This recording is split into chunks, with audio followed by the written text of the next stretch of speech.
जय Malhar news चॅनलच्या सर्व प्रेक्षकांना सपना चौधरीचा नमस्कार। नंदुरबार जिल्ह्यात इंधनाचा तुटवडा निर्माण होण्याची शक्यता। शहरातील अनेक पेट्रोल पंपांवर पेट्रोल आणि डिझेल उपलब्ध नसल्याचे फलक लावण्यात आले। नंदुरबार शहरातील 12 पैकी अनेक पेट्रोल पंपांवर पेट्रोल डिझेलचा तुटवडा जाणवत असल्याचे चित्र दिसून आले। नंदुरबार शहरासह ग्रामीण भागातील पेट्रोल पंपांवर वाहनधारकांची गर्दी वाढली होती। ऑइल कंपन्यांकडून नियमित पुरवठा होत नसल्याची माहिती पेट्रोल पंप चालकांकडून देण्यात येत आहे। पंतप्रधान नरेंद्र मोदी यांनी इंधन जपून वापरण्याचे आवाहन केल्यानंतर नागरिकांमध्ये चिंतेचे वातावरण निर्माण झाले आहे। गुजरात सीमावर्ती भागातही इंधनटंचाईची स्थिती असल्याने अनेक वाहनधारक नंदुरबारकडे वळत आहेत। पेट्रोल आणि डिझेलचा तुटवडा वाढल्यास वाहतूक, शेती आणि उद्योग क्षेत्राला फटका बसण्याची शक्यता वर्तवली जात आहे। सपना चौधरी, जय मल्हार न्यूज, नंदुरबार।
पेट्रोलसाठी असं आहे की गुजरात राज्यामध्ये सुद्धा पेट्रोल उच्छलमध्येही नाही आहे।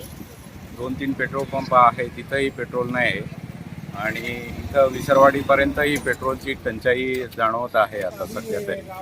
आणि इथल्या नवपूरच्या पेट्रोल पंपावरही कमतरता असल्यामुळं वाहनांची गर्दी वाढली आणि रोजच्या कामामुळे सगळ्यांना पेट्रोलची गरज भासणारच आहे। त्यामुळं पेट्रोल वेळेवर पुरवठा होणं गरजेचं आहे आणि गव्हर्नमेंटने डिक्लेअर केल्यामुळं पॅनिक होतं येते, त्याच्यामुळं वाहनांची गर्दी वाढते। म्हणजे तालुक्यात बऱ्याच ठिकाणी पेट्रोल पंपावर पेट्रोल नाही, त्यामुळे या ठिकाणी लोकांनी गर्दी केली आहे। हो, कारण बरेच पेट्रोल पंप आहे तिथं अशीच लाईन आहे। गुजरात राज्यामध्ये 2-3 ठिकाणी पेट्रोल पंप बंद आहे, 2 ठिकाणी बंदच आहे आणि एका ठिकाणी अशीच लाईन आहे, तिथं भरपूर गर्दी आहे।